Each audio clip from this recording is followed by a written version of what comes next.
Pallichattambi cinema കാണാൻ പോവണ്ട എന്നാണ് ഞാൻ പറയാം. അപ്പോൾ അതുകൊണ്ട് സിനിമ കാണാൻ പോകണ്ട എന്ന് പറയാൻ കാരണം എന്താ വെച്ചിട്ടുണ്ടെങ്കിൽ സിനിമയിലത്തെ കഥ ഞാൻ പറഞ്ഞുതരാം. അപ്പോൾ നിങ്ങളുടെ കാശ് മുടക്കണ്ടല്ലോ, എൻ്റെ കാശ് മാത്രമല്ലേ പോയുള്ളൂ.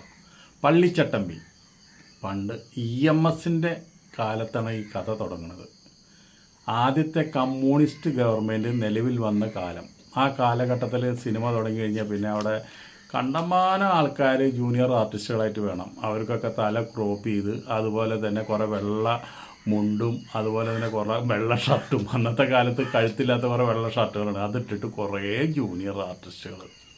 അപ്പോൾ ആ കാലഘട്ടത്തിലെ ഒരു നാടക സമിതിയാണ് KPSC പേരെടുത്തൊരു നാടക സമിതിന്. അപ്പോൾ അങ്ങനെ പള്ളിച്ചട്ടമ്പി എന്തുണ്ടാവണം, കമ്മ്യൂണിസ്റ്റുകാരെ ഒതുക്കാൻ വേണ്ടി പള്ളിച്ചട്ടമ്പി ഒരു പള്ളിയിലേക്ക് വരണം. അതാരാണ്? നമ്മുടെ ടൊവിനോ. വന്ന വഴിക്ക് തന്നെ മാർക്സിസ്റ്റ് പാർട്ടിയുടെ കൊടി ഒരു തൂര കളയണ്. അങ്ങനെ നമ്മുടെ ബാബുരാജ് വരണ ഒരു ചുട്ട ഫൈറ്റ്.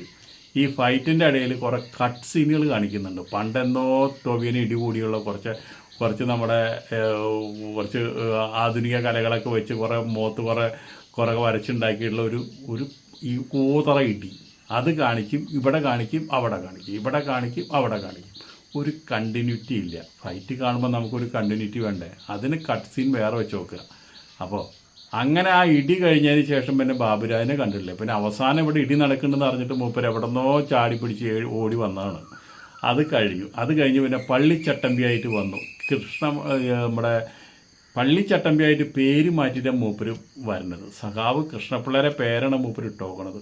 അത് കഴിഞ്ഞ് തിരിച്ചറിയണം ഇത് കൃഷ്ണപിള്ളയാണെന്ന് പള്ളിക്കാർ തിരിച്ചറിയുമ്പോൾ ഉടനടി ഇവിടുന്ന് പുറത്താക്കിയോട് കൂടിയിട്ട് പള്ളിച്ചട്ടമ്പിക്കാന്ന് വെച്ചിട്ടുണ്ടെങ്കിൽ അതിനു മുമ്പ് അവിടെ ഒരു KPSCയുടെ നാടകം വരുന്നു. ആ നാടകം കളിക്കുമ്പോൾ ആ നാടകത്തിലെ നായികയായിട്ട് മൂപ്പര് ഒരു പ്രേമസല്ലാപം ഒരു പാട്ടൊക്കെ നടക്കുന്നു, ഒരു കൂതറ പാട്ട്. അതൊക്കെ കഴിഞ്ഞ് നിൽക്കുന്നതോട് കൂടിയിട്ട് ഒരു ബസ്സിൽ വെച്ചിട്ട് ഈ നാടക നടീനെ വെടിവെച്ച് കൊല്ലണം വില്ലൻ പോലീസ് വന്നിട്ട്.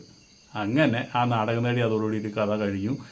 ഈ നാടക നടിക്ക് കുറച്ച് സ്ഥലമുണ്ട്. ആ സ്ഥലം വീണ്ടെടുക്കാൻ വേണ്ടിയിട്ട് ഈ കളികളൊക്കെ നടക്കുന്നത്. മന്ത്രിസഭയ്ക്കാണെന്നുണ്ടെങ്കിൽ ഒന്നും ചെയ്യാനില്ല. EMS മന്ത്രിസഭയ്ക്ക് ഒന്നും ചെയ്യാനില്ല, വെറും നോക്കൂത്തിയായിട്ട് നിൽക്കണം. അങ്ങനെ നിൽക്കുന്ന സമയത്താണ് ഒരു മല. ആ മലയിൽ